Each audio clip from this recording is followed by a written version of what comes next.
Okay, everything is fine. अच्छा जी, आज का टॉपिक जो है वो हमारा टॉपिक ये है कि what is the reason behind the rise of India as a superpower, emerging power, you can say, and in power in a major power in South Asia and in Asia, a competitor to China and an ally of USA. There are multiple reasons behind it. अब इसमें जो आपने mind में अपने रखना है, जो point of view आपने क्लियर करना है कि what Pakistan can learn from India and how we can resolve Pakistan India का जो जो कॉन्फ्लिक्ट है, जो आउटस्टैंडिंग इश्यूज हैं, उसको किस तरह रिजोल्व किया जा सकता है। The reason why the examiner asked this question in CSS special indicates a policy change, a paradigm shift in the policy makers, जो कि हमारे पाकिस्तान में देखने में आ रहा है कि now we have realized कि we need to have a good relation with India and we need to have a good relation with our neighbors. तो उसी सिलसिले में examiner can ask you multiple questions. एक तो क्वेश्चन उसने CSS question में पूछा कि what lessons Pakistan can learn. You need to understand those lessons again in today's class, और उसको फिर आप रेप्लिकेट कर सकते हैं अपने सजेशंस में, और कोई भी अपना एनालिसिस आपने बिल्ड करना है तो उस मामले में ये आपके लिए लेक्चर हेल्पफुल होगा। और दूसरा जो यूएस की और इंडिया की पार्टनरशिप है वो हम थोड़ा सा देखेंगे, और उसके बाद हम ये देखेंगे कि जो इसके कंपेटिटर्स हैं, चाइना है, चाइना वर्सेस यूएसए, वो कहाँ पे स्टैंड हो रहा है। तो ये चीजें हम आज देखेंगे।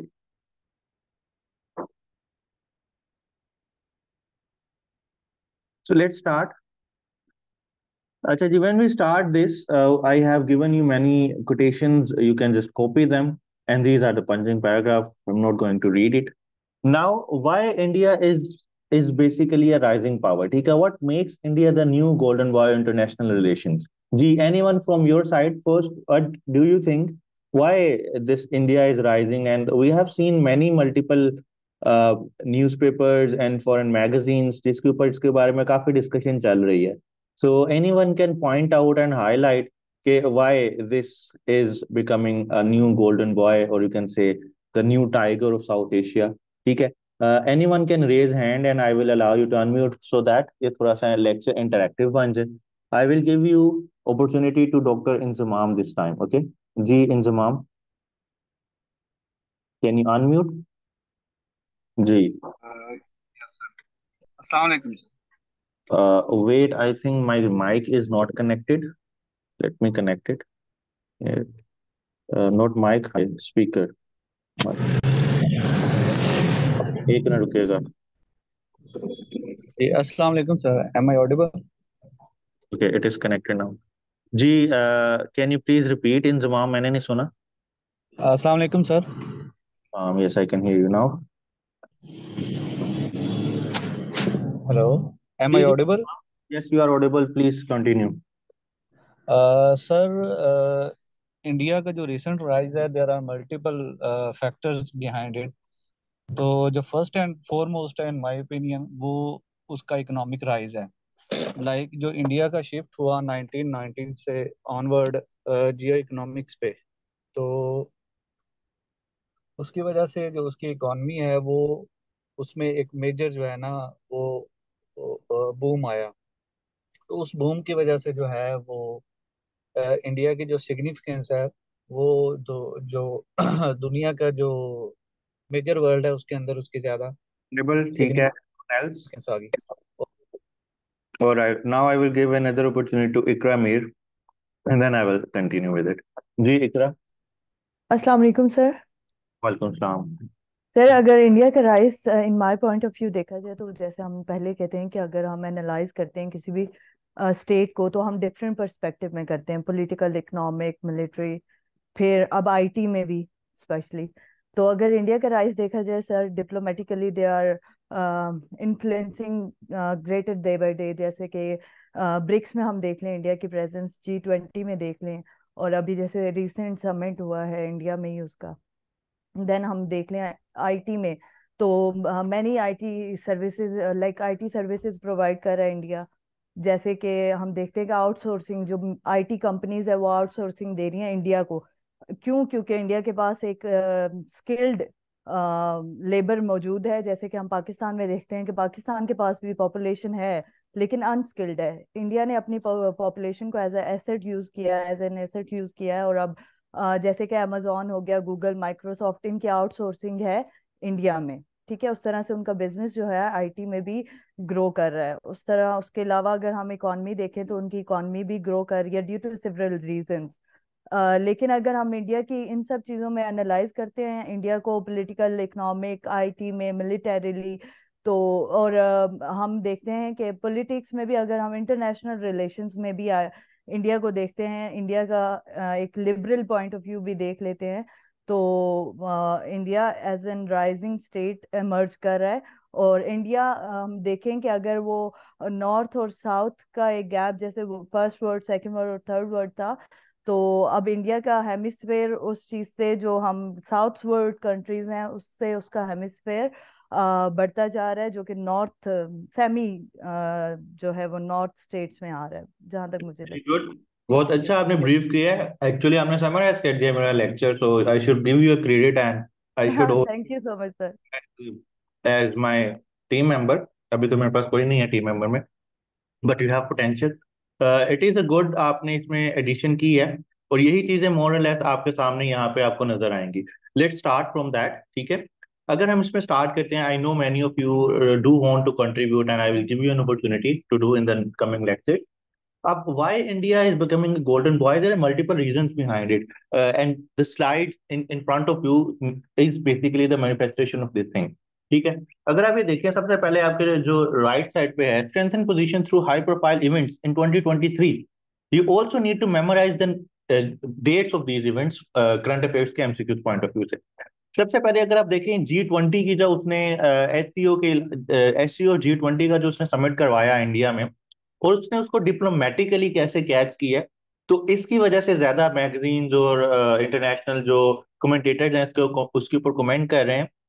क्वाड समिट में उसकी जो थी, और उसको मेंबर है क्वाड का जो एक सिक्योरिटी कोऑपरेशन है, जिसके अंदर आता है क्वाड्रिलेटरल जो एक ग्रुप है to counter China military presence in Indo Pacific. उसके ऊपर भी हम देखेंगे। India is also invited to attend G7 meeting in Japan. ठीक है, G7 हालांकि वो मेंबर हैं जो कि डेवलप्ड कंट्रीज हैं, but still India is invited there. ठीक है, invited to the APEC summit in November. In January 2024, India will host a quadrilateral security dialogue Quad का, ठीक है, in New Delhi, and it is also a member of I2U2. It is another organization. India, Israel, UAE, and US are the members of it. So this is simply a manifestation which happened in 2023. इसके अलावा, if you see, it is the most populous country. It has overtaken China in terms of its population. ठीक है, in terms of its economy, it has overtaken UK and become the fifth largest economy in the world. ठीक है। Another, if we talk about in terms of IT sector, Apple has opened its first retail store in India and started production as well. इसके अलावा, if you talk about the space race, India has successfully landed उसका जो एक आपने देखा चंद्रयान जो 33 and 14, Chandrayaan 3 14 जुलाई को जो लैंड किया साउदर्न साइड पे ऑफ मून। तो this makes a remarkable shift in India's space ambitions as well. इसके अलावा आप अगर आप उसको देखें इकोनॉमी के ही अंदर, तो इंडिया का जो डायस्पोरा है living in abroad and taking good positions all over the world, like you talk about के technology के जो CEOs हैं mostly, they are from India. You talk about many international renowned companies, they are from India. And then you talk about के जो अभी G20 के अंदर summit हुआ, G20 का जो समिट था, उसके अंदर एक ambitious प्लान अनाउंस किया गया, India middle east Europe economic corridor. ठीक है, this is another important of India, जो उसको जियोपॉलिटिकली बड़ा हाईलाइट करता है। इसके बाद अगर आप देखें कि India is a key bridge to South Asia, to global South. यानी जिस तरह अभी इकराम मीर ने भी बात की कि पहले क्या होता था कि देर is a clear gap between north and south. If any of you is confuse कि ये क्या चीज है, तो मैं थोड़ा सा आपको ब्रीफ कर दूं कि देर इज ग्लोबल नॉर्थ। ठीक है, अगर आप इंटरनेशनल अफेयर्स पढ़ लें, ग्लोबल पॉलिटिक्स पढ़ लें, तो आपको दो डिफरेंस नजर आएगा, global north versus global south. अब ग्लोबल नॉर्थ में जो नॉर्थन हेमिस्फेयर में मोस्टली कंट्रीज हैं, जिसके अंदर यूरोपियन कंट्रीज आते हैं, जिसके अंदर आपके पास अमेरिका आता है, जिसके अंदर आप ये सारे डेवलप्ड कंट्रीज आते हैं। अगर आप ग्लोबल साउथ को कंपेयर करें तो आपके पास मेजर पोर्शन ऑफ एशिया आएगा, ठीक है, इसके बाद आपके पास अफ्रीका आएगा, और इसके बाद आपके पास साउथ अमेरिका आएगा। तो if you see the economies of these two reasons, you will find a clear contrast between their economies. But India is now bridging this gap fast. And then उसकी manifestation क्या थी कि India has become the fifth largest economy in the world. तो ये सारी manifestations are indicating कि India is now a global power, is an emerging power, ठीक है, जो आप उसको लिख सकते हैं, not a global power but an emerging power। सबको आवाज क्लियर आ रही है मेरी साइड से? अगर एक दो को मसला है तो then there is no issue from my side, ठीक है। अच्छा, अब इसके बाद आगे देखें। अब इंडिया की इकोनॉमिक राइज का अगर हम बात कर लें तो इंडिया को 2002 में उसने जो पॉलिसी बनाई कि इनक्रेडिबल इंडिया, अगर वही पॉलिसी टूरिज्म के लिए बनाए तो वो इनएविटेबल इंडिया के नाम से वो अपना बताएगा। और इसमें आप देखें कि उसकी जो गोल्डन सैक्स एक जो है इंस्टीट्यूट है, इसके मुताबिक इंडिया जो है सेकंड लार्जेस्ट इकोनॉमी बन जाएगा बाय 2075, ठीक है। All these indicators are simply showing के there is a rise, economic rise of India. अब कौन सी सक्सेसेस हैं इकोनॉमिक ग्राउंड्स पे इंडिया की, और यही चीज है जो हमने लर्न करनी है, ठीक है, ये लेसन है पाकिस्तान के लिए। हम आगे देखेंगे कि क्यों उसकी इकोनॉमी राइज की, लेकिन अभी हम मैनिफेस्टेशन देख रहे हैं कि इंडिया की इकोनॉमिक राइज क्यों है। सबसे पहले उसने पॉवर्टी एलिवेशन में उसने 271 मिलियन को लिफ्ट किया। एक्सपोर्ट ग्रोथ में देखें तो according to some projections India के जो एक्सपोर्ट है वो नियरली $1 ट्रिलियन यूएस डॉलर से सरपास कर जाएगी। और पाकिस्तान की कितनी एक्सपोर्ट है, कोई मुझे बता सकता है? एनीवन कि what is the export of Pakistan?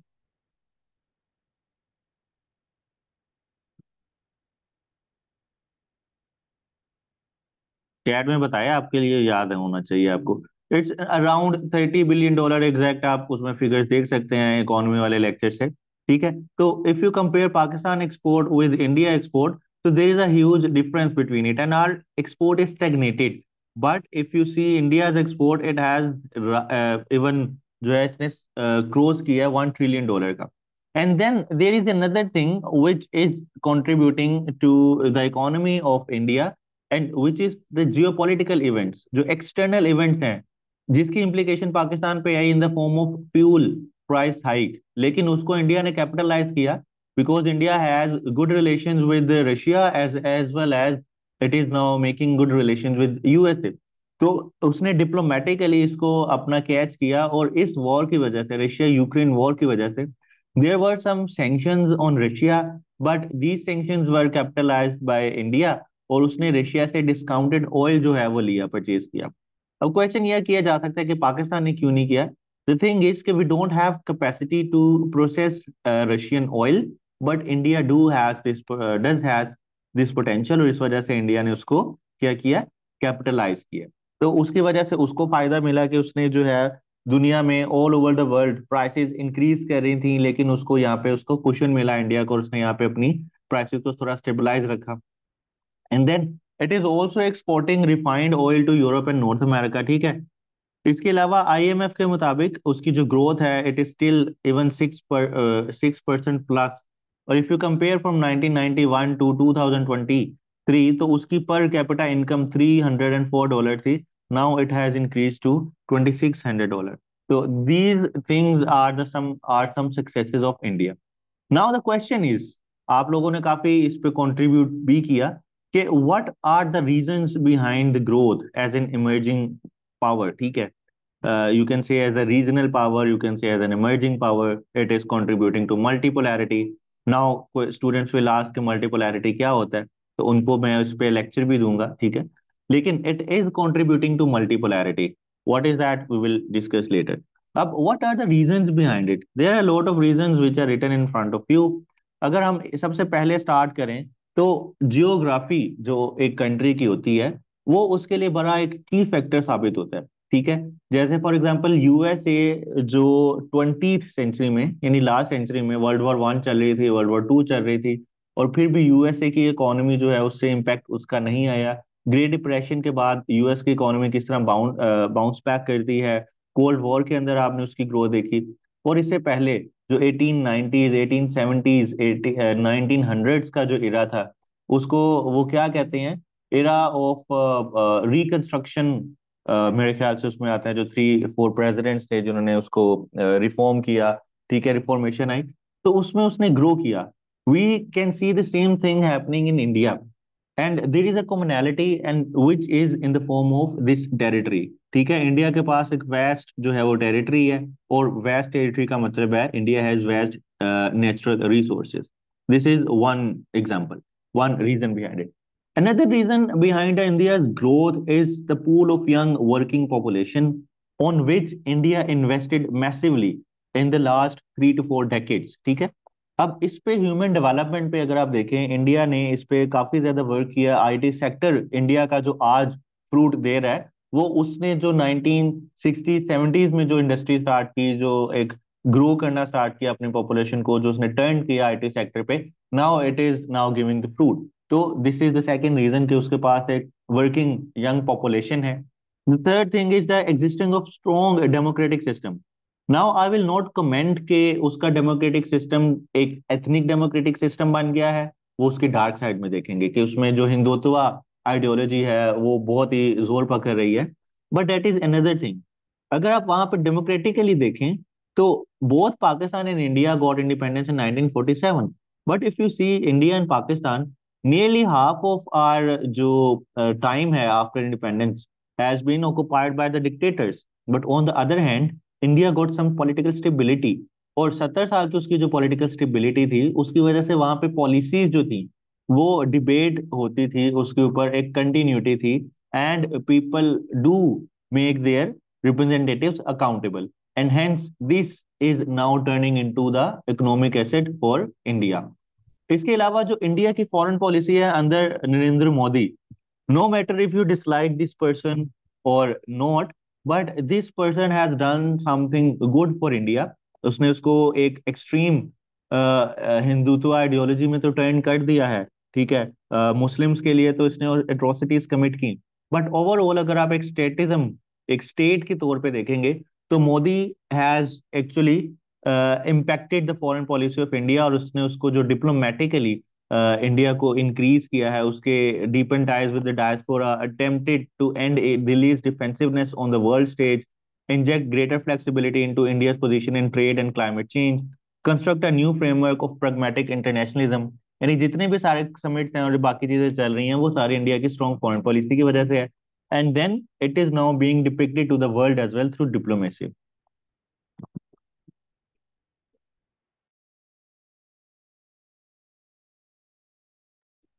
अब इसके बाद आप देखेंगे तो जो चीज नजर आएगी वो है कि US policy as well. But this thing is also benefiting India. Why this thing is benefiting India? Because there is a competition going on between US versus China. We will have a lecture on this. अब इस competition में अगर आप recent उसके US की policy देखेंगे, they want to curtail China's economic growth and they want to do it regionally। लेकिन अगर आप मैप में देखें तो यूएस और चाइना एक कॉन्टिनेंट पे एग्जिस्ट नहीं कर रहे, ठीक है। तो इसका मतलब है कि यूएस नीड सम फ्रेंड्स, जो उसकी एक हमेशा से पॉलिसी रही है, डिवाइड एंड रूल, जिस तरह ब्रिटिश यूज करते थे, इसी तरह यूएस भी यूज करता है, बट इन अनदर वे। जिस तरह वर्ल्ड वॉर 2 के बाद यूएस ने अपना सिस्टम इम्पोज किया, capitalist system all over the world, तो जो उसने तब टैक्टिक्स यूज की, similar tactics are being employed by US right now, कि चाइना को वो आइसोलेट करे, और उसको आइसोलेट करने के लिए वो रीजनल अप्रोच यूज कर रहे हैं। Which approach is being use? We call it as a regional approach, ठीक है। अब रीजनल अप्रोच में क्या है कि establish regional competitors of the emerging power which is China. तो उसके लिए उसके पास जो इंडिया है, that is the best bet. और उसी की वजह से जो उसकी पॉलिसी है, उसी की वजह से इंडिया के अंदर जो कंपनीज, यूएस की कंपनीज ने चाइना में इन्वेस्ट किया था, the same companies are now investing in India, and that is another reason behind the rise of India, ठीक है। और ये चीज पाकिस्तान ने कैपिटलाइज नहीं की, ठीक है। अब हम जब ये करेंगे पाक यूएस रिलेशंस, तो उसमें आप इससे भी उसको कंपेयर कर सकते हैं इस लेक्चर से, कि भाई अब यूएस को इंडिया चाहिए, ठीक है, US need India to counter China.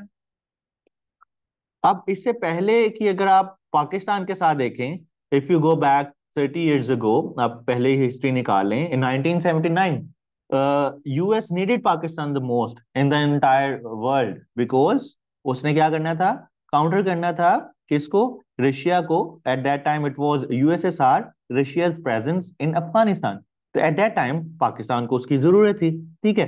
तो जब पाकिस्तान को जरूरत थी, तो at that time if Pakistan had the same kind of diplomatic leverage, same kind of foreign policy, and same kind of continuity of democratic system, maybe Pakistan US को बेहतर तरीके से इंगेज करता और उससे इन्वेस्टमेंट करवाता, not in the defence sector but in human development, ठीक है। In in shifting, in training Pakistan workforce, ठीक है, और मार्केट एक्सेस लेता है यूएस से, जो इंडिया आज ले रहा है। So this is the lesson which we need to learn, and this is what is happening right now with India, कि यूएस को चाहिए इंडिया एट एनी कोस्ट, और उसकी कोस्ट जो है वो कैपिटलाइज कर रहा है इंडिया। इंडिया का जो डायस्पोरा है वो इंक्रीज हो रहा है यूएस के अंदर, इंडिया की मार्केट प्रेजेंस इंक्रीज हो रही है यूएस के साथ, इंडिया की जो यूएस की जो कंपनीज हैं they are investing in India. तो this is a two way thing which India is using. इसके अलावा आप देखें, स्ट्रॉन्ग नेशनल सिक्योरिटी है, ठीक है, it has fourth largest military. तो in terms of hardcore अगर आप बात करते हैं सिक्योरिटी के फॉर्म में, तो एक this is another factor, but this इसका वेटेज बहुत कम है। And then we talk about strategic partnership in Indian Ocean region. अब ये कहाँ पे हुई हैं, इसके हम आगे एग्रीमेंट्स देखेंगे कि जिस तरह इंडिया अपने रीजनल कंट्रीज के साथ ट्रेड कर रहा है। अदर देन यू से पाकिस्तान, इंडिया के बाकी सारे कंट्रीज के साथ अच्छे रिलेशंस हैं, बेट श्रीलंका, बेट बांग्लादेश, चाहे उनके जितने मर्जी आपस के इश्यूज हैं, या अगर आप ईस्ट एशियन कंट्रीज में चले जाएं, उसकी बात करें, जो ईस्ट एशिया की जो ऑर्गेनाइजेशन है आसियान, उसके साथ इंडिया के अच्छे रिलेशंस हैं। तो इसका मतलब है कि India is using its strategic location for its own advancement, ठीक है। इसके बाद rapid digital transformation, you see 110 crore Indians will have internet facility by 2030। और उसका जो ग्रुप है टाटा, उसने जो एक नया मोबाइल बनाया है जिसके अंदर 4G मोबाइल है, और वो आपका जो अफोर्डेबल भी है सबके लिए, और वो उसकी वजह से जो इंटरनेट पेनिट्रेशन है, जो डिजिटलाइजेशन होगी इंडिया में, उससे डेफिनेटली इकोनॉमी को फायदा होगा, ई कॉमर्स इंक्रीज होगी, ठीक है। अमेजोन ने वहां पे जिस तरह स्टैब्लिश किया, और पाकिस्तान में अभी तक उसकी एक्सेस नहीं मिली, ठीक है। तो इसके बाद अगर आप बात करें कि India large and rapidly expanding middle class, ठीक है, this is another example of India rise. Then attractive destination for investors, large industrial base है, ठीक है। अगर आप मार्केट की बात करें तो पाकिस्तान की मार्केट, ऑल्दो यू सी के बहुत ज्यादा पॉपुलेशन है, लेकिन उसकी परचेजिंग कैपेसिटी पाकिस्तान की बहुत कम है एज कम्पेयर टू इंडिया। तो that is why industries are investing in India. अभी सारे आपको यहाँ पे मिल जाएंगे। Then there is protection link incentive scheme, जो कि इंडिया ने शुरू की थी अपनी इकोनॉमी सेक्टर में इंडस्ट्री को बढ़ाने के लिए। इसके मुताबिक, इस स्कीम के मुताबिक क्या था, with incentives across various sectors such as telecom में इंडिया ने इंसेंटिव्स दिए इंडस्ट्री को, इलेक्ट्रॉनिक्स में, ऑटो पार्ट्स में, फार्मास्यूटिकल्स में, सोलर एनर्जी में, and it has boosted local manufacturing. और ये चीज अब हम कर रहे हैं, जो आपकी करंट गवर्नमेंट है पाकिस्तान की, एग्रीकल्चर सेक्टर में, माइनिंग सेक्टर में और टेलीकम्युनिकेशन में, जिस तरह अब हम इंसेंटिवाइज कर रहे हैं, इंडिया ने पहले ही इंसेंटिवाइज कर दिया था, और अब उसका इम्पैक्ट उसको मिल रहा है। उसके बाद acquisitions abroad, Indian entrepreneurs are establishing joint ventures abroad to tap into export potential, especially in developing countries with favorable political climate। यानी जो उनकी इन्वेस्टमेंट है, जो उनका जो इंडिया की जो एक बिजनेस क्लास है, they are helping India as well. Then you talk about foreign direct investment, this is the biggest thing, जो कि इंडिया ने उसको स्ट्रीमलाइन किया, वन विंडो ऑपरेशन से उसको फैसिलिटेट किया। अगर आप सर्च करते हैं फॉरेन डायरेक्ट इन्वेस्टमेंट इंडिया लिखेंगे गूगल पे, you will get a website जिसके ऊपर सारा कुछ इन्वेस्टमेंट की बताई जाएंगी कि these are the domains in which you can invest, these are the tax free incentives, these are the जो है वो special economic zones, ETC ETC, everything is accessible. सो उसने क्या किया, उसको बिजनेस फ्रेंडली एक एनवायरनमेंट एस्टेब्लिश किया। तो ये इंडिया की स्कीम्स थी जो इंडिया ने अभी यहाँ पे established किए हैं, which we can reproduce as well in Pakistan. Then sectoral growth in knowledge based industries, ठीक है। जो कि आपकी केमिकल्स हैं, ऑटोमोबाइल्स हैं, इलेक्ट्रॉनिक्स हैं, कि they need research and development, उसके ऊपर ग्रोथ है। Capex cycle, India is experiencing a growth in the capital expenditure. ठीक है, कैपेक्स साइकिल क्या होता है? Capital expenditure. Bank loan growth is at the highest since 2013 and there is a strong growth in capital goods with private sector showing an uptick. अब क्या होता है कि जब कैपिटल गुड्स की ग्रोथ इंक्रीज कर रही होती है कैपिटल एक्सपेंडिचर में, तो लोग चीजें लेना चाहेंगे। For example they will like to purchase equipments, electronics, ठीक है, और इसके अलावा इंडस्ट्रियल मशीनरी, टेक्सटाइल से बने जो भी एंड प्रोडक्ट्स हैं, now their population is purchasing these things. जिस तरह चाइना की पॉपुलेशन ने परचेज किया और उसकी जीडीपी ग्रो की, similar case we see in in India as well. And then make in India initiative. तो ये वाली जो चीज है मेक इन इंडिया इनिशिएटिव, इसने उसको क्या किया है? इसने क्या किया? ब्रांडिंग की है इंडिया की, और इंडिया की जो एक्सपोर्ट्स हैं वो अब मेक इन इंडिया के नाम से भर रही हैं, एंड देन इंडिया की इससे इकोनॉमी भी इम्पैक्ट होती है। तो all these are the reasons behind the growth of India. ये चीज आपने समझनी है, इसको लर्न करना है, इसको याद कर लेना है। और इसमें काफी चीजें आप लोगों ने बताई जो कि एक्स्ट्रा हैं, can be added, but these in my point of view are the main things. Now we talk about technology and military. What is happening in technology and military in India? तो अगर आप बात करें कि India electronics and computer software export production council है, ठीक है, this is another council in India. India is the world largest exporter of electronics and software. अब किसी स्टूडेंट ने बात की थी कि सॉफ्टवेयर या आईटी सेक्टर की जो सर्विसेज हैं वो आउटसोर्स हो रही हैं। तो देयर आर मेनी थिंग्स जो कि आप बैठे बैठे फ्रीलांसिंग कर सकते हैं घर बैठे, लेकिन जो इंडिया के अंदर जो आउटसोर्सिंग हो रही है उसकी वजह से उसकी इकोनॉमी में जो एक उसका डायरेक्ट इम्पैक्ट है वो बहुत ज्यादा है, और उससे जो उसकी टेक्नोलॉजी है वो भी इम्प्रूव होगी। इसके अलावा मिलिट्री के अंदर भी इंडिया ने अलाउ कर दिया है प्राइवेट कंपनीज को कि वो भी स्टैब्लिश कर सकते हैं। US India defence partnership, frequent engagement of the administration, for example sale of transfer of F411 jet engines which will be made in India, ठीक है, बाय हिंदुस्तान एरोनॉटिक्स। तो दिस इज अनदर एग्जांपल। अच्छा, उसके बाद Adani solar.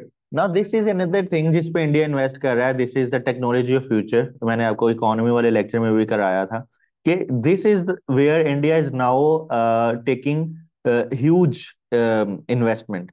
India first and largest vertical integrated solar company, जो कि which is now the world second largest and building world first ever PV integrated system. अब ये पीवी इंटीग्रेटेड सिस्टम जो है, अगर पाकिस्तान में आने हैं तो वो हम इंपोर्ट करते हैं, हम उस पर डॉलर इन्वेस्ट करते हैं, और उससे क्या होता है? ना आपकी लोकल इंडस्ट्री को फायदा होता है और ना ही आपके एंड कंज्यूमर को फायदा होता है। But in India they are producing it at in their own country.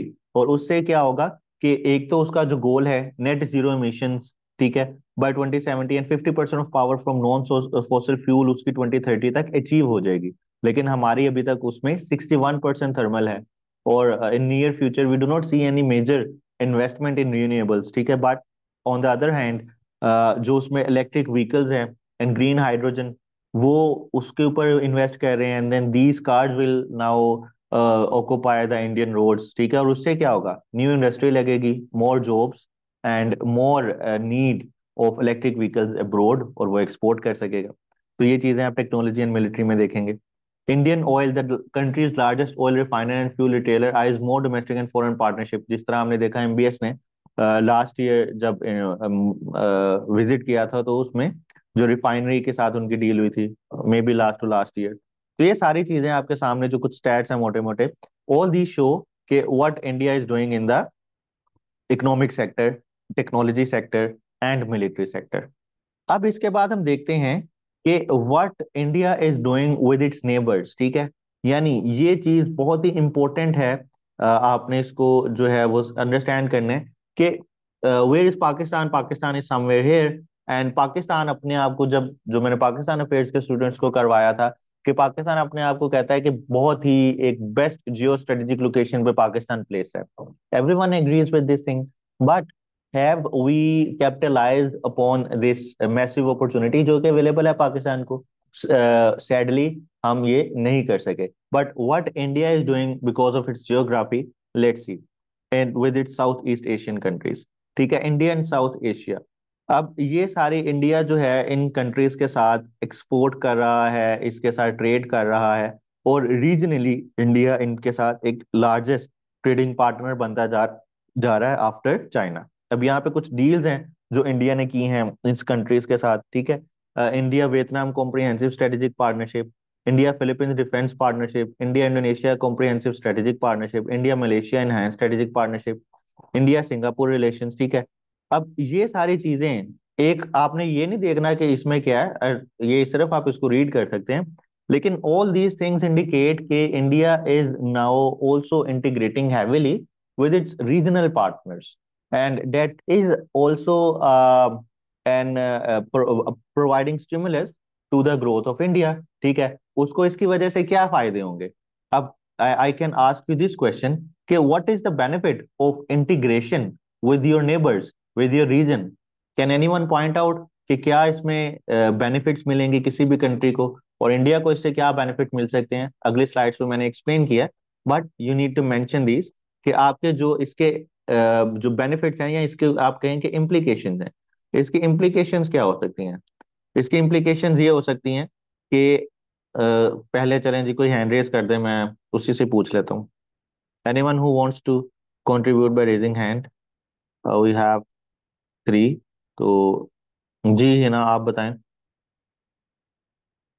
It means you अस्सलाम वालेकुम। Students are listening to this, to the lecture, और आप इसमें पूरे एंगेज हैं, that is why you are responding quickly. जी Hira, continue. ये sir आप अगर स्ट्रांग होंगे, रिलेशंस आपके स्ट्रांग होंगे तो आपको मिलिटरीली या आपको strategic आपको खतरा नहीं होगा, आपको साइड्स आपकी सारी सेव होंगी। दूसरा, आपकी एक्सपोर्ट बिल्ड होगी, आपकी इकोनॉमी बिल्ड होगी, आपके रिलेशंस अच्छे होंगे, आप उनके रिलेशन से आप मुख्तलिफ किस्म के बेनिफिट्स ले सकते हैं रिलेशन से। चूंकि ये सारी साउथ ईस्ट एशिया आपकी वो मरीन इकोनॉमी है सारी, और मेरीन इकोनॉमी से आपको जो है आपका जो मेरी टाइम रूट है वो सेव हो जाता है, आप ग्लोबली जो है इजीली मूव कर सकते हैं, आपकी ट्रेड इम्प्रूव इम्प्रूव होगी। जी, all right Hina, thank you. One more from this time, Deepak ji, आप बताएं।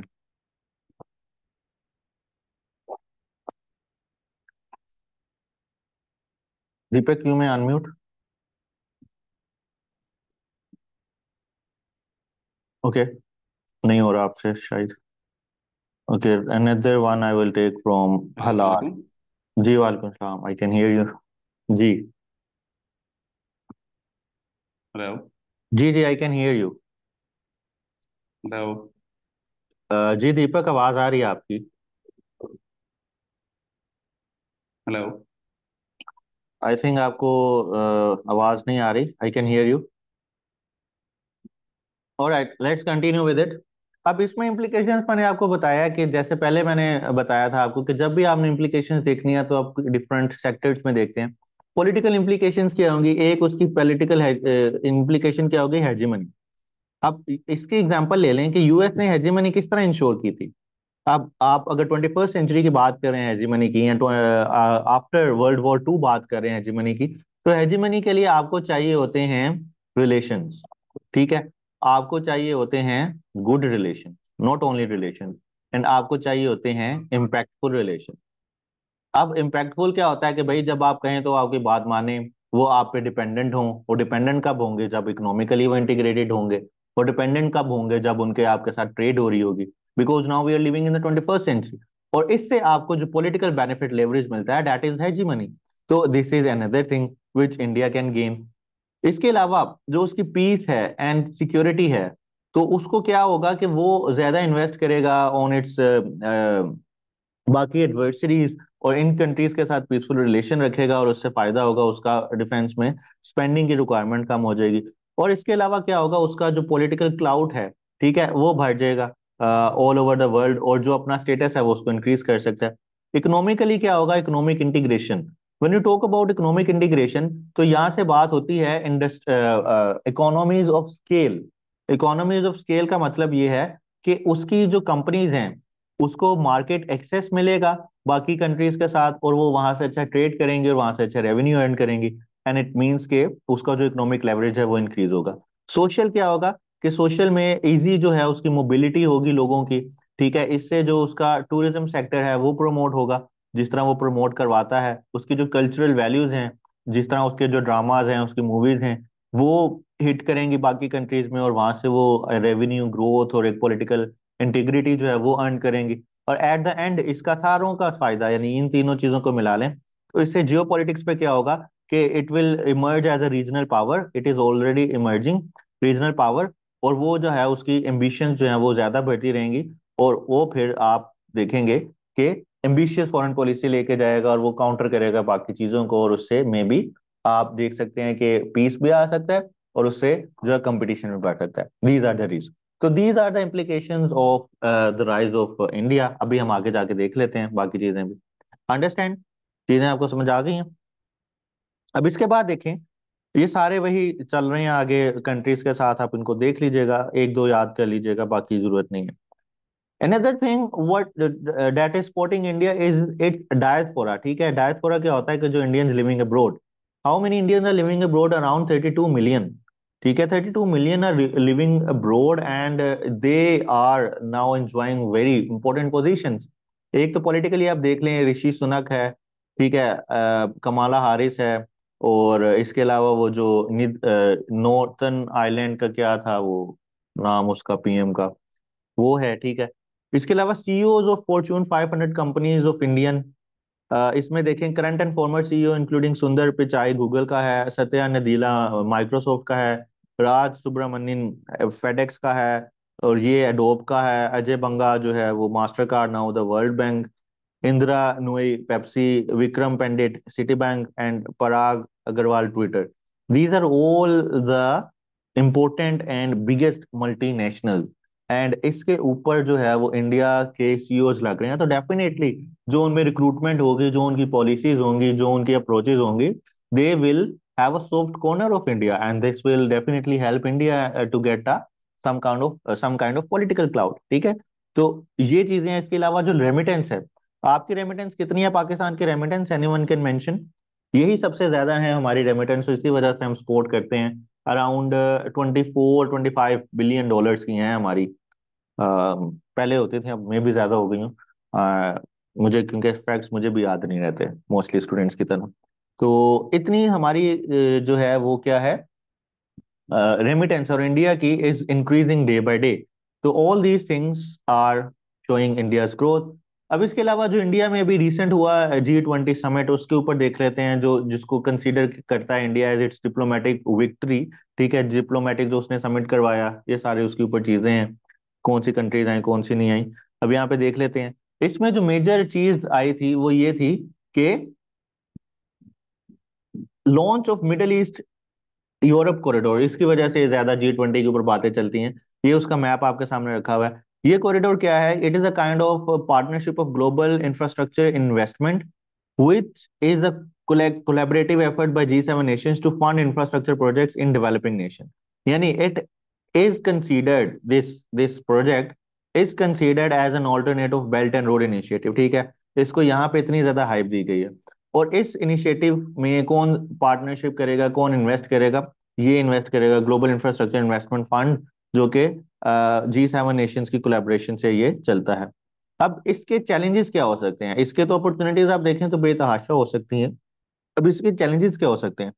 इनके चैलेंजेस ये है कि implementation on ground, early implementation construction of फाइमैक is a challenge that member countries face. कि उसको किस तरह बनाना है, उसमें किस तरह की पार्टनरशिप डेवलप करनी है, इंफ्रास्ट्रक्चर कैसा होगा, इसकी इम्प्लीमेंटेशन चैलेंजेस है। क्योंकि बेल्ट एंड रोड इनिशिएटिव ने एक पूरी कॉम्प्रिहेंसिव स्ट्रेटेजी निकाली थी, एक पूरा कॉम्प्रिहेंसिव वो इनिशिएटिव है, उसके ऊपर भी लेक्चर होगा। तो क्या ये उसका मुकाबला कर सकता है?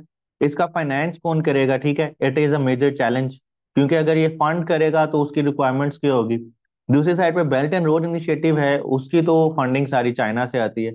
देन चाइनीज रेजिस्टेंस, IMEC में face Chinese pushback as China has already invested heavily in BRI project, and that can be considered as an alternative BRI investment, जो कि चाइना उसको कंसिडर अच्छा नहीं करेगा। तो ये इस पे कुछ चैलेंजेस हैं, ठीक है। ये आप देख लीजिएगा, इतना ज्यादा इस पे और नहीं आ सकता। अब एक और चीज इसमें हम स्टडी कर रहे हैं कि जो मोदी का भी रिसेंट विजिट था, उसमें क्या चीजें शामिल हुई थी।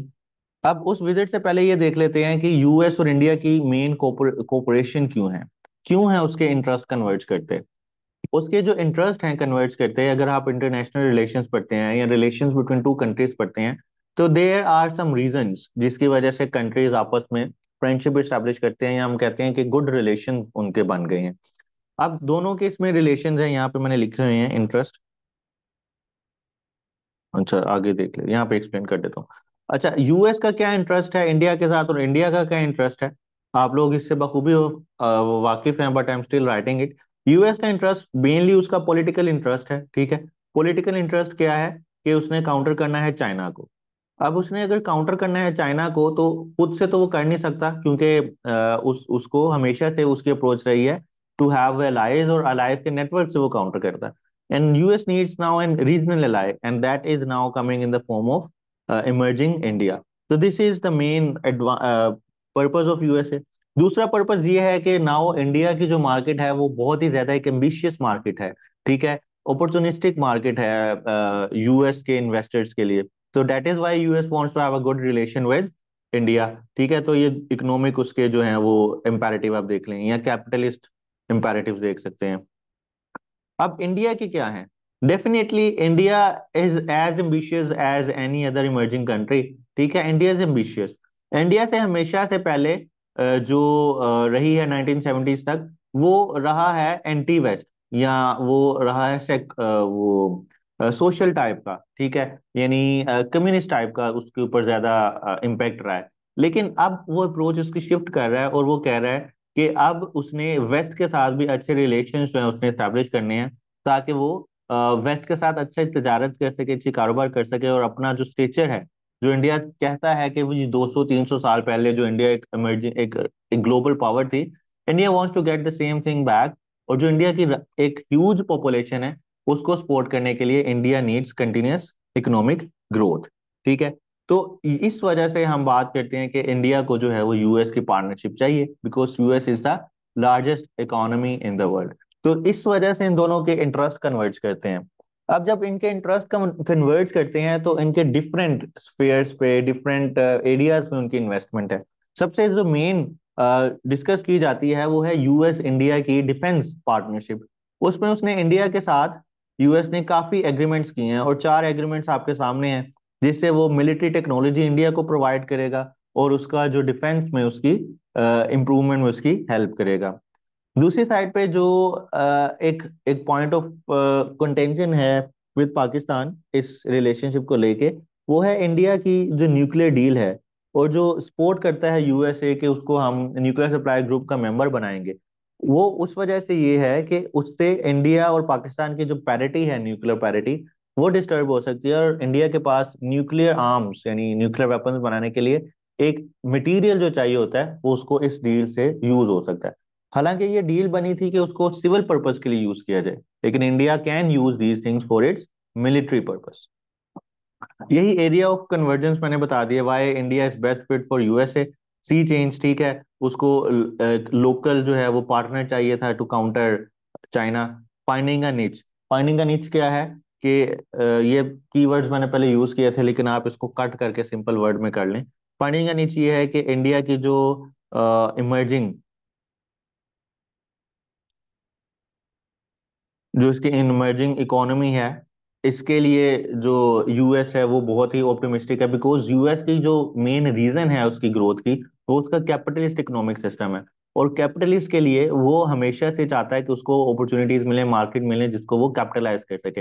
एंड राइट नाउ इंडिया की कंज्यूमरिस्ट इकोनॉमी, जो कैपिटल आपने देखा पीछे मैंने कुछ एक्सप्लेन किया, उसकी वजह से एक एक बहुत ही अपॉर्चुनिटी प्रोवाइड करती है इंटरनेशनल इन्वेस्टर्स को। And diplomatic offensive again against India, ठीक है। अब करंट इशू जो आए हैं यूएस और इंडिया के दरमियान लेके, वो आए हैं सिख इशू की वजह से, जिसमें इंडिया को एक्यूज किया गया यूएस की तरफ से कि जी आप टारगेट किलिंग के अंदर मुलविस हैं। और उसकी रीजन क्या थी, अभी पब्लिकली क्यों किया गया, ऐसा नहीं है कि अभी यूएस को एविडेंस मिले, यूएस के पास पहले ही थे। अभी इस वजह से किया गया कि इंडिया को बताया जाए कि भाई आप जो है अपनी जो एक औकात है, जिसको हम कहते हैं ना औकात में रहो। तो जैसे एक स्लैंग वर्ड यूज होता है, तो similarly US wants to give a message to India कि we are your superior boss and you are are inferior something जो भी है। तो इस वजह से उसको बताया गया कि वी हैव मेनी थिंग्स जिसकी वजह से हम आपको तंग भी कर सकते हैं और आपके लिए खतरा भी साबित हो सकता है। तो this is a kind of pressure tactic which is being employed by the western countries, कि उसको इंडिया को अपने ही कैंप के अंदर रखें। क्योंकि अभी जो रिसेंटली इंडिया और रशिया के दरमियान, जो रशिया से वो सपोर्ट ले रहा है और रशिया के साथ जो उसकी डिफेंस पार्टनरशिप एग्रीमेंट्स हैं, this is not a good ओमन फॉर वेस्ट, एंड वेस्ट चाहता है कि इंडिया उनका ही कैंप में शामिल हो जाए। तो इसकी वजह से जो है वो ये चीज आपको सामने नजर आ रही है कुछ मीडिया पे भी। अच्छा, इसके बाद हम देखते हैं ये objective of the visit, US India जो समिट था उसके, ये देख लें ऑब्जेक्टिव क्या थे इसके, मोदी के, यही कि जी फ्री ट्रेड के ऊपर बात की जाए, और मिलिटरीली अगर देखा जाए तो free and secure Indo Pacific के ऊपर बात किया जाए।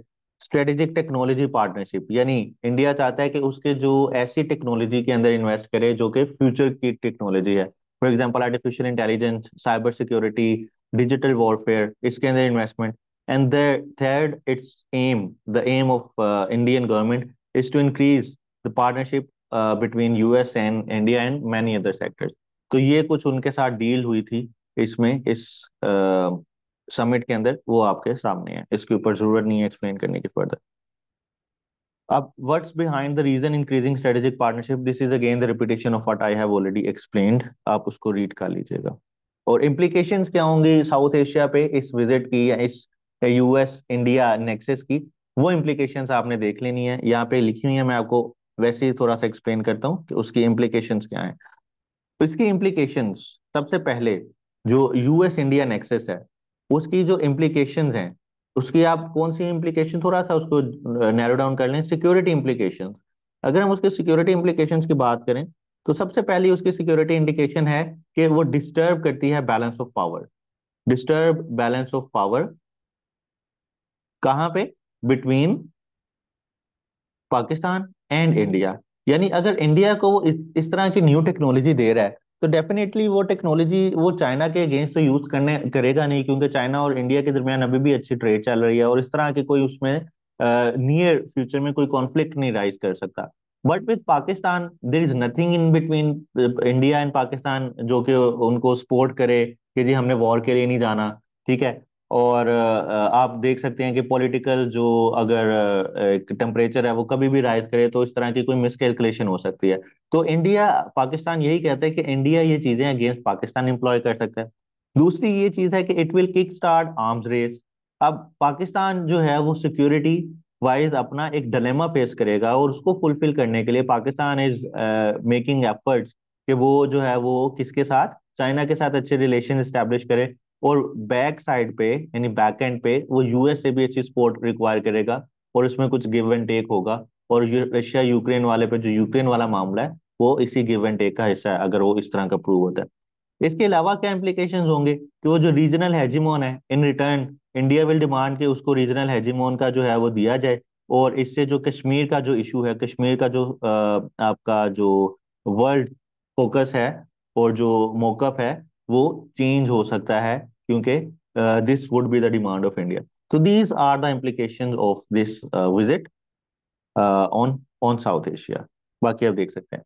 अब यहाँ तक हमने कितनी चीजें कवर की अभी तक, अगर मैं क्विकली सम अप कर दूं, अभी तक हमने कवर किया है कि जी इंडिया का राइस, इकोनॉमिक राइस कैसा था, उसकी कुछ एग्जांपल्स आपके साथ शेयर की। फिर मैंने शेयर किया कि इसकी रीजंस क्या थी। फिर उसके बाद हम चले गए कि मिलिट्री एंड टेक्नोलॉजी में भी देख लिया इंडिया की प्रेजेंस। फिर उसके बाद हमने देखा यूएस इंडिया स्ट्रेटेजिक नेक्सस देख लिया, उसकी इम्प्लीकेशंस देख ली, और उसमें जो रिसेंट विजिट था मोदी का उसके ऊपर थोड़ा सा मैंने आपको ब्रीफ किया। अब जो एक और डोमेन हम कवर करने जा रहे हैं, that is the dark side of the Indian story, कि it is not all good from the other side, from the eastern side of Pakistan. There are some implication of this rise. There are structural flaws in India's economic growth. What are the structural flaws? कि पहली चीज ये है कि वहां पे inequalities rise कर रही हैं, ठीक है। द रीजन इज के वहां पे इकोनॉमिक ग्रोथ इवन नहीं है, अनइवन है, ठीक है। Highly educated individuals working in unrelated fields such as driving for delivery or ride hailing because of its momentous growth in population. Alarming decline in world women's labor force participation dropping from 30 to 19 in 2021. Economic growth जो है वो at the cost of environment आ रही है, environment sustainability. Rapid expansion of private education institutions criticized for subpar quality, emphasizing the need for India to enhance education quality to need. So all these are the implications जो उसकी economy के अंदर जो dark side है, जो structural flaws हैं, उसकी वजह से इंडिया के अंदर जो ये इनइक्वालिटीज हैं, सोशल इनइक्वालिटीज, वो एक राइज कर रही हैं. दूसरी चीज जो स्टार्किंग फैक्ट है वो है the alienation of other ethnicities, other communities, other religions, जो कम्युनिटीज वहां पे रहती हैं इन इंडिया, उसमें against, specially against the Muslims. और वो है the rise of Hindu nationalism, जिसकी वजह से जो इंडिया है वो बहुत ही ज्यादा क्रिटिसिज्म फेस कर रहा है. Democracy indices have specially since 2019, ठीक है, वो डाउनग्रेड हो गए हैं इंडिया के अंदर, ये रिपोर्ट है. Swedish link think tank VDem label India as an electoral autocracy, ठीक है, यानी वहां पे मोनोपोली है, और जिस तरह उसको क्या किया जाता है, बाकी कम्युनिटीज को उसके अंदर से सिस्टमेटिकली रिमूव किया जाता है उसके पावर सर्कल से. तो ये चीजें Manipur incidents over sorry overlapping with Modi's visit to US, over 250 churches have been burned down in the state of Manipur, which is also ruled by Modi's Hindu Nationalist Party. So all these things are indicating that there is now ethnic cleansing, ethnic nationalism rising in India, which in turn can flame the rise of India, economic growth of India, जो कि sabotage की जा सकते हैं. Let me just attend a call.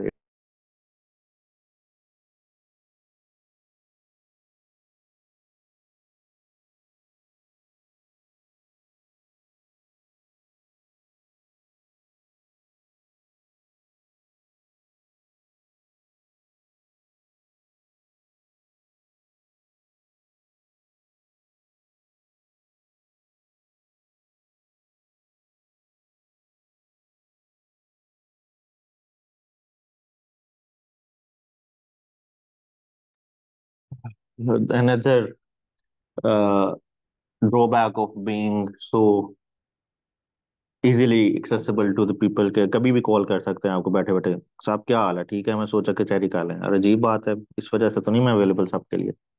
अच्छा जी, आगे चलते हैं. Reversing effects of some globalisation के इकोनॉमिक आइसोलेशन की तरफ जा रहे हैं, educational crisis are happening. Expert disregard है जो उसकी अभी चल रही हैं. प्रोमिनेंट इकोनॉमिस्ट लाइक ये they are being replaced. Industrial policy shift, the production linked incentive schemes 4 to 6% cash grants for select industries, signaling a move towards state intervention. This contracts with earlier liberalization effort. ठीक है. Democratic dividend wasted. The labor participation rate is barely 40% and urban female participation is nearly 6%. इसका मतलब है कि बाकी चीजें जो हैं वो अनएम्प्लॉयड हैं या वो एम्प्लॉयमेंट के लिए यूज नहीं कर रहे. तो all these things are indicating कि there are some structural flaws in India, जो कि आप ये अवेलेबल कर सकते हैं, जो कि आप ये राइट डाउन कर सकते हैं और लिख सकते हैं. अच्छा, उसके बाद हम आगे चलते हैं. Choosing western block.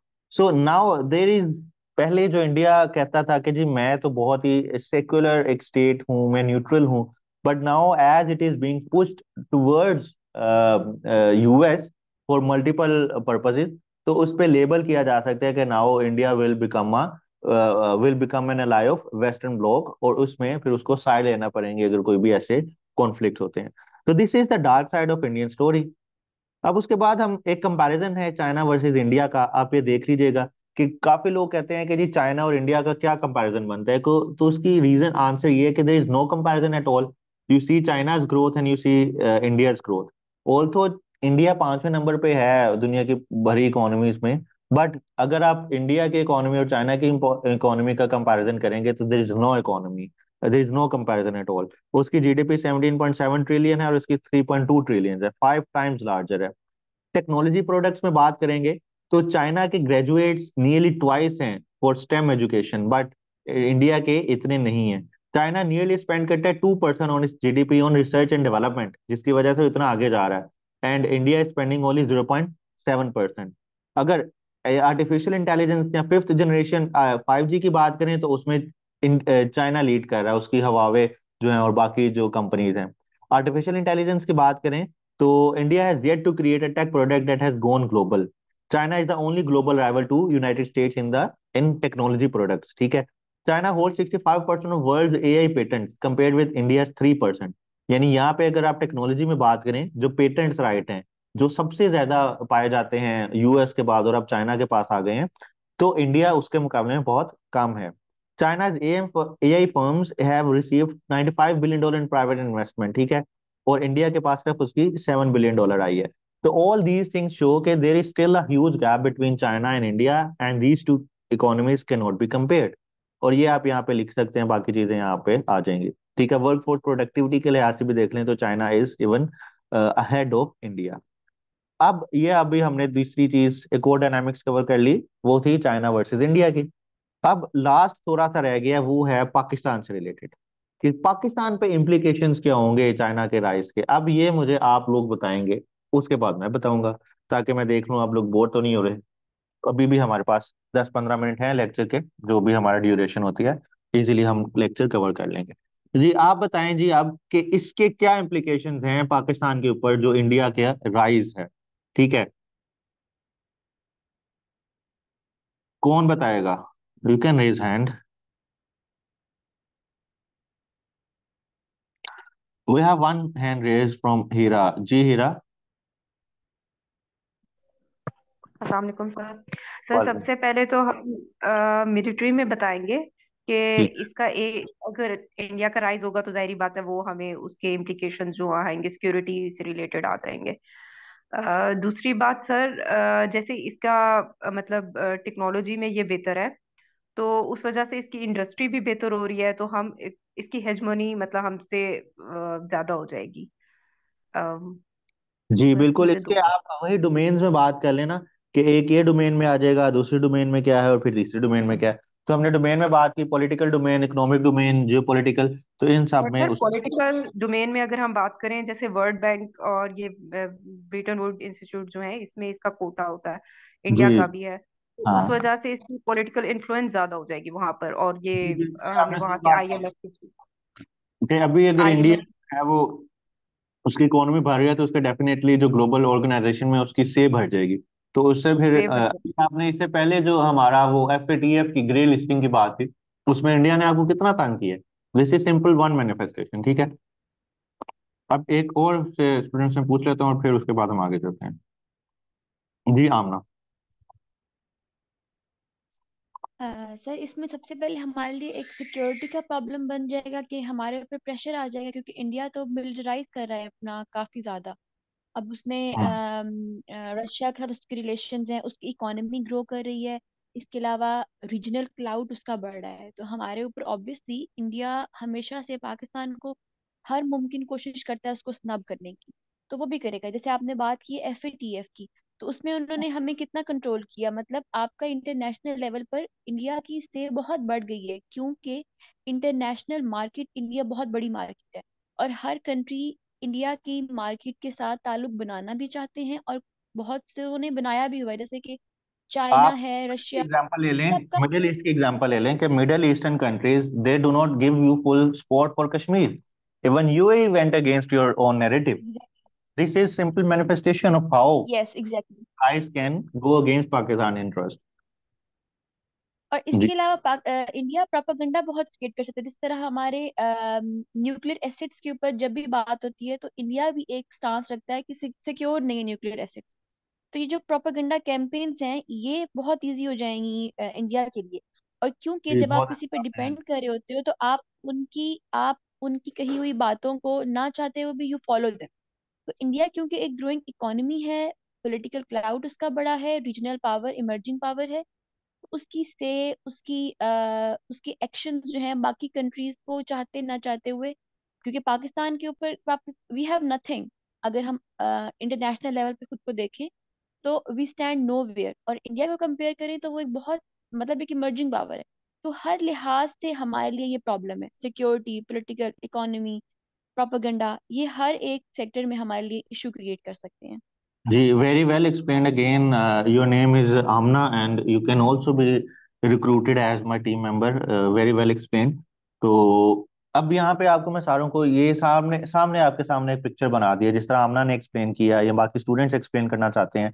तो this is what we have for Pakistan. अगर आपका नेबर राइज करता है और आप बेगिंग बाउल लेके चलते रहते हैं, तो these will be the implication. Regionally आप देखें, इंडिया डिक्टेट करेगा, इंटरनेशनली देखें ग्लोबल ऑर्गेनाइजेशन में इंडिया का से इंक्रीज होगा, आपकी आइसोलेशन बढ़ेगी, ठीक है।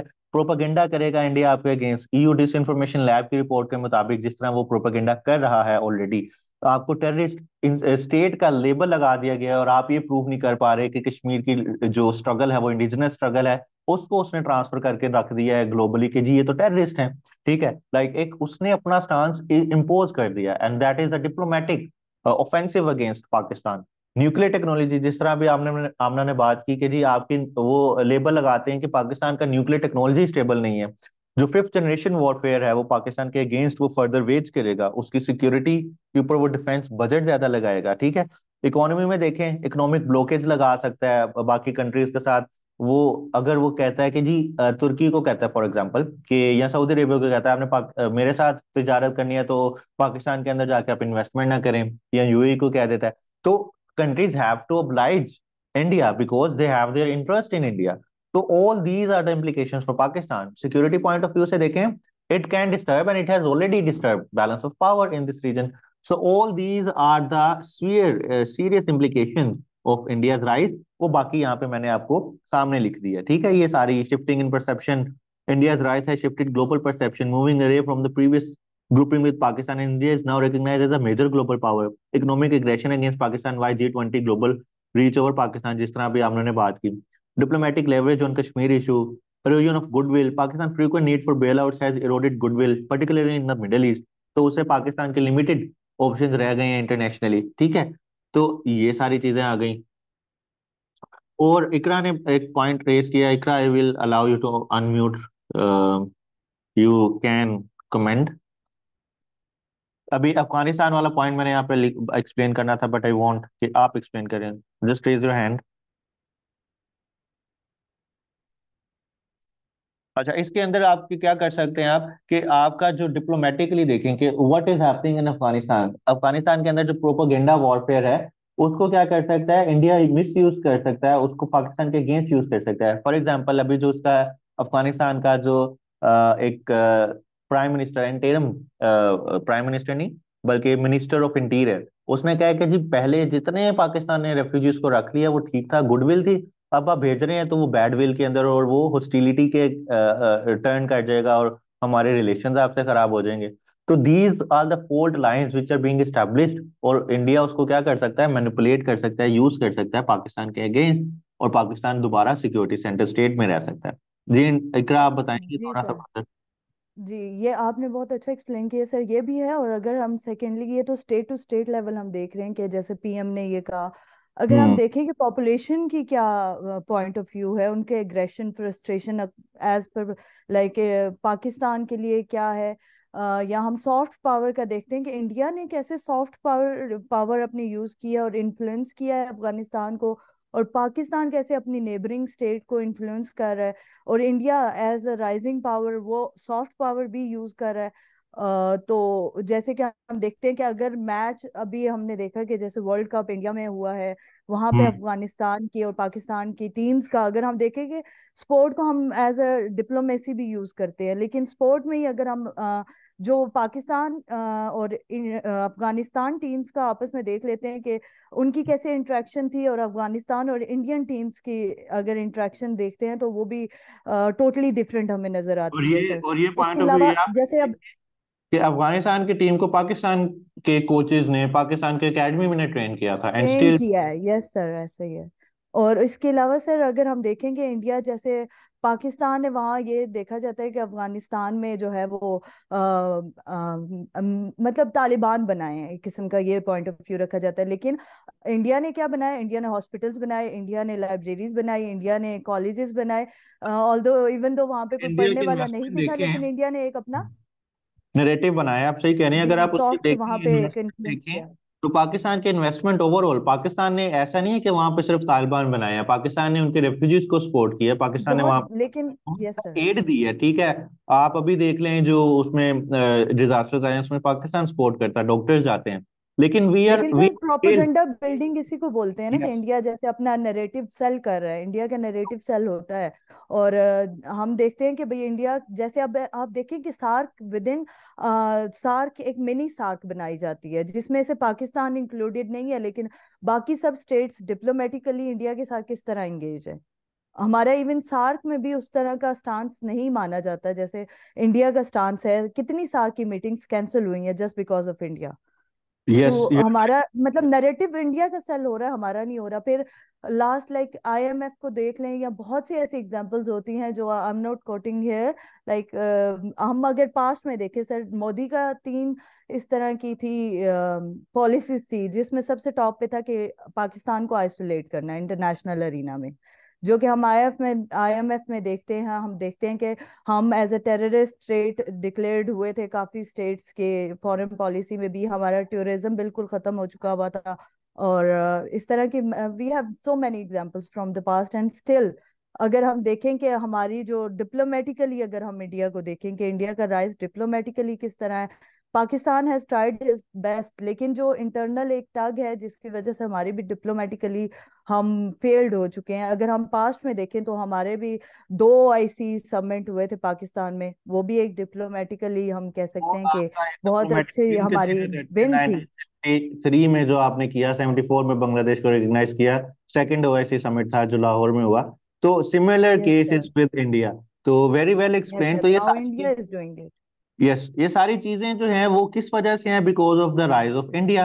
And it is a point of consideration for Pakistan policy maker के what we have to do in future and how we can actually अपनी अपने आप को, अपनी कंट्री को इस इन मसाइल में से निकाल सकते हैं। Because this is adding another burden on Pakistan, and in near future this will be going to a threat to Pakistan's even survival and Pakistan's security. ठीक है?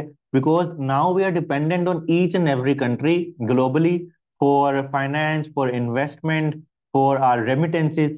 तो अभी इसमें एक और पॉइंट ऐड कर दूं कि जो यूएई और जो सऊदीया के अंदर जो इंडिया डील्स कर रहा है और जो वो अपना डिप्लोमेटिकली पुश इंक्रीज कर रहा है, तो जो वहां पे हाईली स्किल्ड लेबर है, that is being provided by India. ठीक है?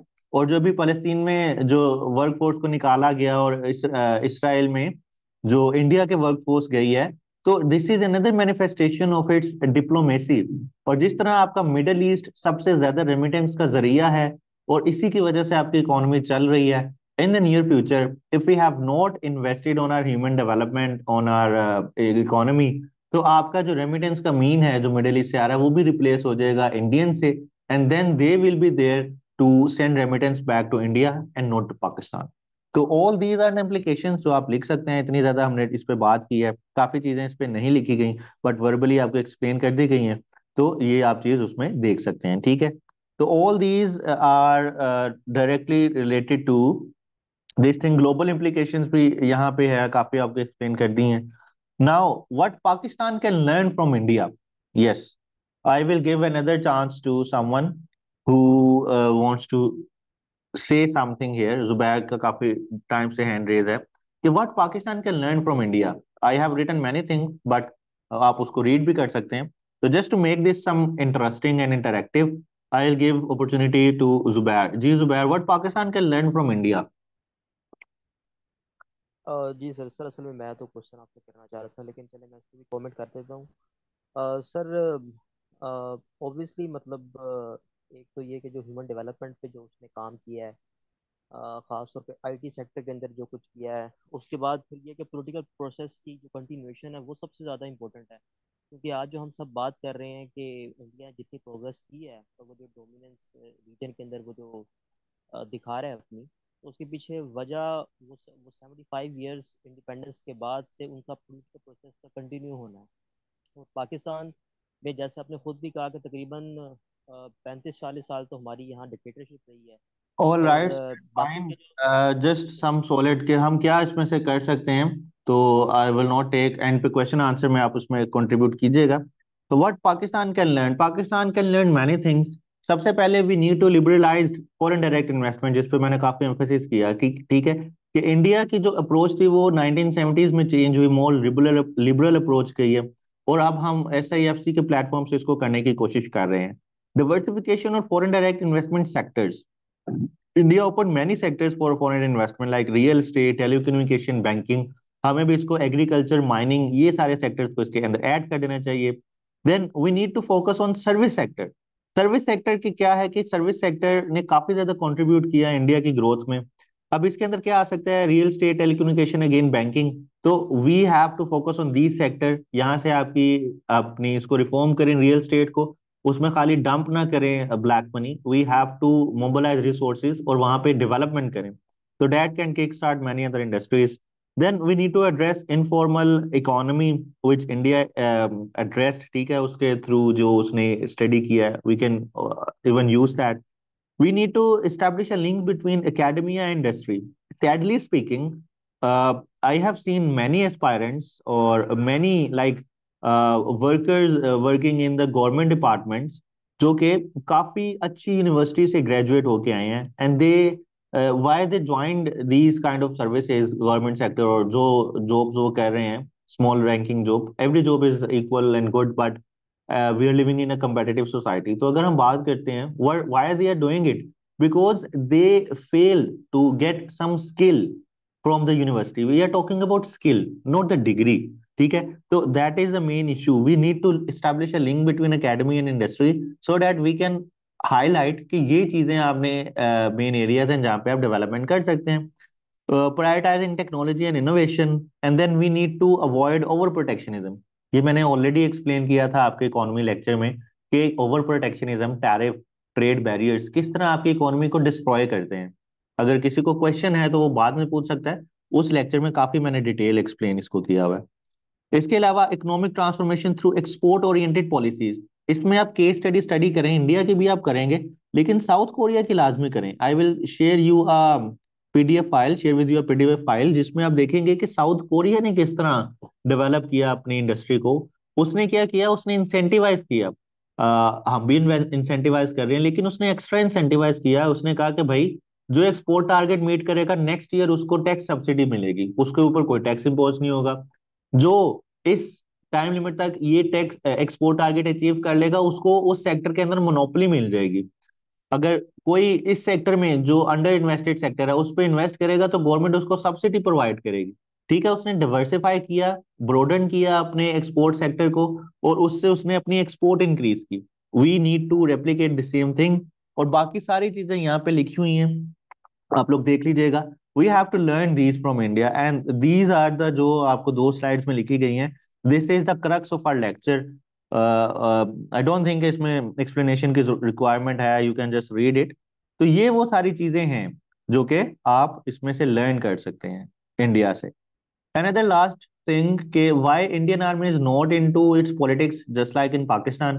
एक तो ये है कि उनकी जो ब्यूरोक्रेसी थी डेट वाज स्ट्रॉन्ग. तो हम कह सकते हैं strong civilian government in India.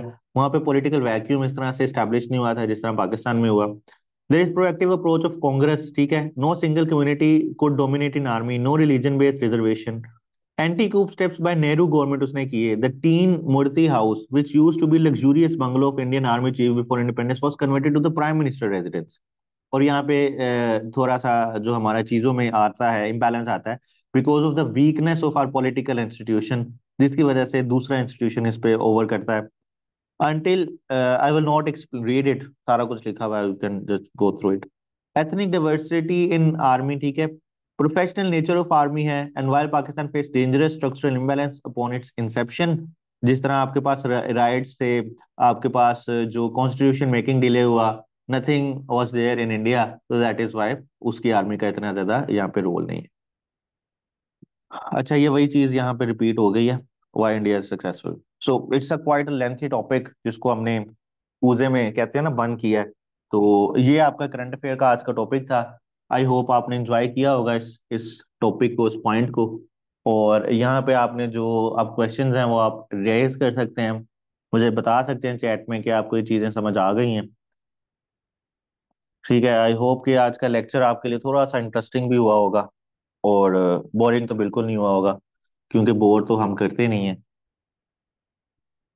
Now you can just raise hand for questions. आप क्वेश्चंस कर सकते हैं, और जिसके कोई क्वेश्चन नहीं है वो लीव भी कर सकता है. किसी ने क्वेश्चन किया कि स्लाइड्स में कैसे देता हूँ, व्हाट डज इट मीन? बनाता कैसे हूँ या देता कैसे हूँ? आपको मिल जाता है पीडीएफ फॉर्म में ना ये सारा डाटा? जी, just raise your hand. I will answer your queries. Okay. We have first question from this is question answer session. We have first question from Sehrish. जी Sehrish. जी अस्सलाम वालेकुम सर। वालेकुम सलाम। सर ये जो इंडिया में मतलब इतना तेजी से चेंज नजर आ रहा है, उसकी एक जो रीजन है वो ये भी है ना कि इन्होंने अपनी फॉरेन पॉलिसी को रिवैम्प किया है। तो इसकी वजह से मतलब ज्यादा इनका जो बूम आ रहा है, मतलब ये किसी भी ब्लॉक का हिस्सा नहीं बन रहे। ये इंडिविजुअल मतलब अपनी जो है इकोनॉमी उस पे वर्क कर रहे हैं। दोबारा पूछें क्वेश्चन, समझ। सर मैं पूछ रही हूँ कि ये फॉरेन पॉलिसी जो है इंडिया की, वो बिल्कुल न्यूट्रल हो गई है ना, ये किसी भी ब्लॉक का हिस्सा नहीं बन रहे। मतलब इन्होंने अपनी फॉरेन We पॉलिसी are को काफी going revamp. we are going to uh, tilting towards किसकी तरफ जा रहे हैं? वेस्टर्न ब्लॉक की तरफ, but they are trying to remain neutral, but again this is a threat, उसके ऊपर चैलेंज है। जिससे सर एक और ये था कि ना एक रिसर्च हुई है, जो मोदी रिसर्च है ना, जो ये बताती है कि पूरी दुनिया में कौन से जो कंट्री है वहाँ पे इन्वेस्टमेंट ज्यादा करनी चाहिए। तो उसके अकॉर्डिंग ये है कि उन्होंने पाकिस्तान को नेगेटिव रेटिंग दी है और इंडिया को उन्होंने पॉजिटिव रेटिंग दी है। और उसका ये भी है कि वो कह रहे हैं कि इंडिया जो है वो काफी ज्यादा इंसेंटिव दे रहा है अपने जो उसका इन्वेस्टर्स है, क्वेश्चन और क्या है? पाकिस्तान ये नहीं दे। हाँ जी सर। क्वेश्चन क्या है सर आपका? सर क्वेश्चन ये है कि हम इंसेंटिव क्यों नहीं दे पा रहे हैं। इंसेंटिव इस वजह से नहीं दे पा रहे कि आपने प्रायोरिटाइज नहीं किया अपना sector. The current government current setup is trying to streamline some things, जो कि आपको इकोनॉमी वाले लेक्चर में बताया था। उसमें आपकी पॉलिटिकल स्टेबिलिटी की जरूरत है। अनटिल अनलेस वो नहीं आएगी तो एक लॉन्ग टर्म आपको अप्रोच बनाने की जरूरत है, और फिर ही यहाँ पे आके इन्वेस्टर्स इन्वेस्ट करेंगे। Otherwise investors are not confident to invest in your country because of uncertainty which is prevailing in your country. जी नेक्स्ट इज आमना। जी आमना, समझ आ गई है सहरीश आपको? यस आमना। सर आपने जो मोदी के मेजर्स थे जो उसने अपनी कंट्री के लिए हैं, उसमें आपने एक पॉइंट लिखा, to end Delhi's defensiveness on world stage. इस पॉइंट की मुझे समझ नहीं आई। अब इसमें ये था कि इंडिया के ऊपर कहा जाता था कि इट इज अ जो है वो डिफेंसिव है, मतलब वो अपनी एक प्रोटेक्शनिस्ट अप्रोच लेती थी, आइसोलेशन की तरफ रहती थी 1970s में। और उसके बाद भी उसने इतना एक्टिव रोल प्ले नहीं किया इन डिफरेंट वर्ल्ड इश्यूज और बाकी चीजें। But after Modi, Modi global has, politics में। जी, now Modi has asserted its role, और उसको जो डिप्लोमेसी है जिसमें वो बाकी चीजों पे भी सांस लेते हैं और अपने कंट्री को यूज कर रहे हैं एज अ पॉलिटिकल टर्फ। वहां पे वर्ल्ड कप आप देख लें, इससे पहले G20 समिट देखें, और बाकी जो भी समिट है वो जिस तरह उसको डिपिक्ट करते हैं, तो this is actually a kind of ending defensiveness और opening itself for world defensive और। पॉलिटिक्स। जी, ये चीज थी कि मतलब आप देखें ना class, okay, thank you sir. एक स्टूडेंट है थैंक जो यू सर। चुप चुप रहता है और वो पढ़ भी रहा है, अच्छा भी कर रहा है, लेकिन वो फिर एक्टिवली जब पार्टिसिपेट करता है तो फिर उसकी जो है वो सुनते हैं। तो सिमिलर केसेस विद इंडिया। जी Rukhsar, what is your question? Assalamu alaikum, sir. Well, Sir, as you mentioned, Pakistan should follow South Korean model as well. So, regarding SIFC that has recently been announced, so sir, उसमें ना कुछ subsidization बहुत ज्यादा नहीं दे देगी, like 100% equity to some investors and किसमें? 60% stake in sir ये सिर्फ जो न्यू फैसिलिटेशन काउंसिल में प्रपोज अच्छा, किया जा रहा है ना, सिर्फ इन्वेस्टर्स। ये कह रहे हैं जी आप? जी, अब उसमें बहुत रीजन ज्यादा नहीं लिया जा रहा। रीजन है कि आपके साथ इंडिया भी है, तो इन्वेस्टर आपकी कंट्री में क्यों आए? इंडिया भी तो उसको इतना कुछ दे रहा है, उसकी मार्केट भी है। तो हम इंटाइस करने के लिए, उसको वो करने के लिए, भाई आ जाओ, अल्लाह के वास्ते कुछ आके लगा लो। अब हमारी ये हालत चल रही है, तो इसकी वजह से कुछ हमें सेक्रीफाइस करना पड़ेगा, इंसेंटिवाइज देने पड़ेंगे एक टाइम पे जब वो स्टैब्लिश हो जाए, और फिर वो टेक ऑफ करें। अनफॉर्चुनेटली हमने ये ऑटोमोबाइल सेक्टर को पहले किया, लेकिन कुछ पॉलिटिकल जो ब्यूरोक्रेटिक नेक्सस की वजह से कुछ ऐसे हर्डल्स है कि हम उसको इम्प्लीमेंट नहीं करवा सके वो चीजें। हमने ऑटोमोबाइल को कहा कि भाई आपने जो है 10 ईयर्स के अंदर 100% आपने क्या कर लेनी है, लोकल प्रोडक्शन अचीव करनी है। लेकिन अभी भी वो की प्रोडक्ट्स बाहर से मंगवाते हैं। इसी वजह से आपकी प्राइसेस इंक्रीज होती हैं और ना ही आपकी इंडस्ट्रियलाइजेशन हुई उससे। तो ये अगर गलती नहीं रिपीट करेंगे और इस तरह हम उनको आने देंगे, इन्वेस्टमेंट करने देंगे और इंश्योर करवाएंगे कि वो आफ्टर सर्टेन टाइम वो गिव बैक करें पाकिस्तान को, तो फिर फायदा होगा पाकिस्तान पे। अभी तो हमें उनको कुछ देना पड़ेगा ना। साउथ कोरिया ने भी दिया था, अगर आप उसकी केस स्टडी देखेंगे तो उसने यही सही चीजें बल्कि इससे भी ज्यादा उसने प्रोवाइड की एट द स्टार्ट जब उसने टेक ऑफ किया। तो अभी हम टेक ऑफ के लिए तैयार कर रहे हैं। जब एक दफा टेक ऑफ हमारा हो जाएगा, इकोनॉमी में आती हैं डिफरेंट स्टेजेस हैं, अगर हम इकोनॉमी को टेक ऑफ करेंगे तो फिर उसके बाद आपको इसके इम्पैक्ट्स आना शुरू होंगे। And it is a gradual process, it will take 10 or 15 years मोर।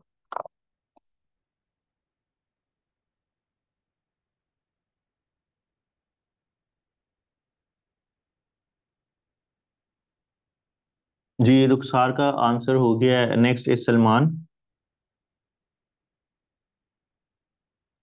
अस्सलाम वालेकुम सर। वालेकुम सलाम। सर मेरा क्वेश्चन है अबाउट द एशिया की बात करना चाह रहा था कि एशिया को इंडिया चेंज कर रहा है, जैसे वर्ल्ड को यूएस की हेजेमोनी खत्म कर रहा है चाइना, तो soft power and hard power, या ऐसे ही इंडिया एशिया में बायपोलर एक रजीम बना रहा है विद चाइना, मतलब चाइना के साथ, जैसे चाइना और यूएस का है वर्ल्ड के रिलेटेड, और यहाँ पे एशिया में इंडिया और चाइना दो बड़ी पावर्स बनती जा रही हैं। और इसमें एक दूसरा क्वेश्चन ये छोटा सा था कि why Pakistan is trying to compete with India, because India की इकोनॉमी बहुत ज़्यादा ऊपर जा रही है और हमारे मतलब इंटरनल और एक्सटर्नल इश्यूज इतने ज़्यादा में हम उसमें इन्वॉल्व हैं कि हम फॉरन इंडिया के साथ compete नहीं कर सकते। तो रेदर हम इंडिया के साथ, इंडिया को ज्वाइन कर, इंडिया के साथ ट्रेड ओपन कर लें, क्योंकि 67 टू हमने कहा सिक्सटी है एट बिलियन आपको, डॉलर आज के लेक्चर की कंटिन्यूटी में एक पहले पहले लेक्चर डिलीवर किया था कि is peace possible between Pakistan and India, वो आप सुनिएगा। इसके बाद दूसरे क्वेश्चन का आंसर मिल जाएगा। और पहले क्वेश्चन का हम जब पढ़ेंगे ना, मल्टीपोलैरिटी इमर्जिंग वर्ल्ड ऑर्डर, तो उसमें फिर आपको ज्यादा चीजें समझ आएंगी। तो उसके लिए तब तक ये क्वेश्चन होल्डिंग पे रखें अपना पहले वाला। ठीक है, दूसरे क्वेश्चन के लिए मैं भी आपको लेक्चर के बाद एक रिकॉर्डेड लेक्चर भी दूंगा, जो इसकी कंटिन्यूशन में आप लोग देख लीजिएगा। ठीक है जी। जी जुबैर, आपका क्या क्वेश्चन है? सर मैं बस ये पूछना चाह रहा था कि आपकी पाकिस्तान जो आवाज नहीं आ रही।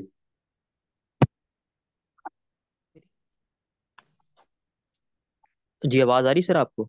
जी आ रही है। जी सर मैं ये कह रहा था कि पाकिस्तान तो कहीं पे स्टैंड ही नहीं ना कर रहा। मतलब इंडिया की इकोनॉमी के आगे बात करें, ठीक है डिफेंस में तो ठीक है, न्यूक्लियर वेपन्स भी है और हम कुछ ना कुछ कंपेयर करते हैं। लेकिन आपको नहीं लगता कि हम कहीं उस ट्रैक पे भी नहीं है, राइट ट्रैक के ऊपर भी नहीं है कि हम कहीं compete कर सकें इकोनॉमी के अंदर बात करें तो अब अगर राइट ट्रैक पे नहीं है तो रिस्पॉन्सिबिलिटी यानी लाइबिलिटी सबसे ज्यादा किस बॉडी के ऊपर आती है पाकिस्तान में, कि मतलब जिसकी वजह से हम लोग आगे नहीं जा पा रहे हैं, वो मिस्टेक्स हम ब्लंडर करते चले जा रहे हैं, उस ट्रैक पे ही नहीं आ रहे हम। यार इसको हमने डिस्कस किया हुआ इकोनॉमी वाले लेक्चर में, वो आपने सुना था?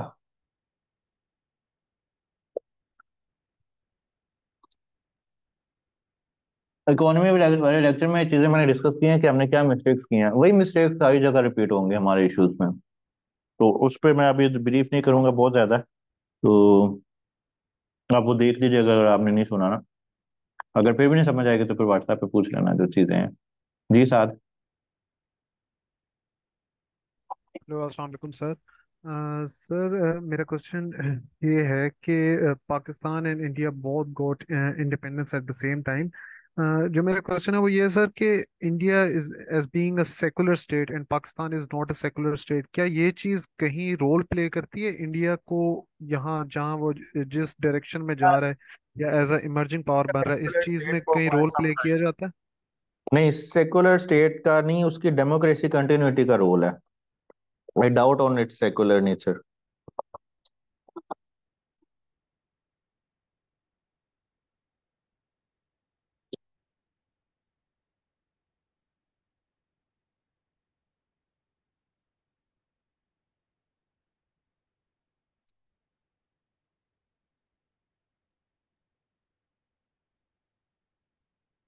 ओके, आंसर्स हो गए हैं, एड्रेस हो गए हैं।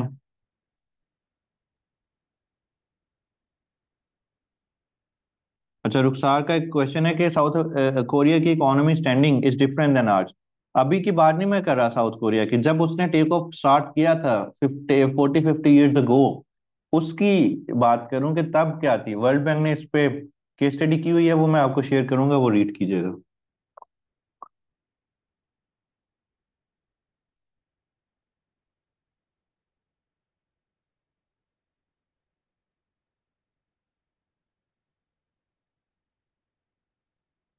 किसी ने क्वेश्चन पूछा इम्तियाज ने कि नोवा में उसने मॉक दिया, उसमें क्वेश्चन था imbalance of energy mix and its consequences.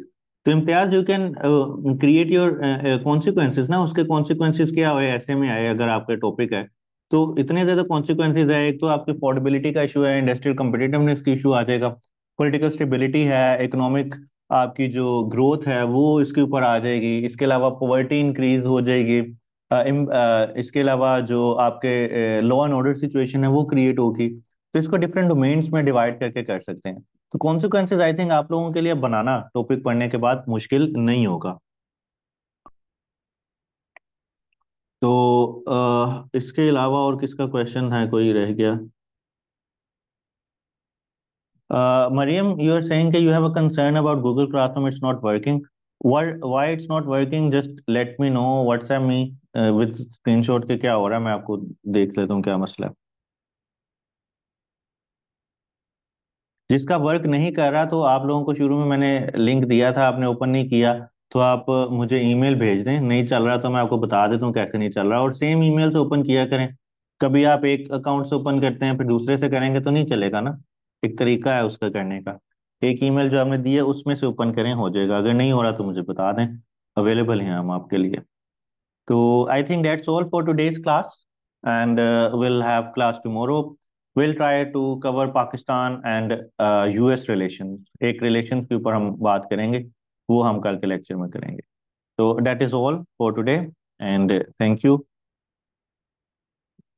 जिसको गूगल क्लासरूम का मसला है उसने अगर कोऑर्डिनेटर को आज मैसेज कर दिया है तो रात तक उसका मसला रिजोल्व होगा। जिन्होंने कल किया था उनका हो गया। तो थोड़ा टाइम दिया करें, ऑन स्पॉट नहीं होता क्योंकि सारे एक्सेस मेरे पास है, मैं खुद मैनेज करता हूँ। तो जब मैं फ्री होता हूँ फिर उसके बाद में देखूंगा, ठीक है? तो डेट्स ऑल। खुदा हाफिज।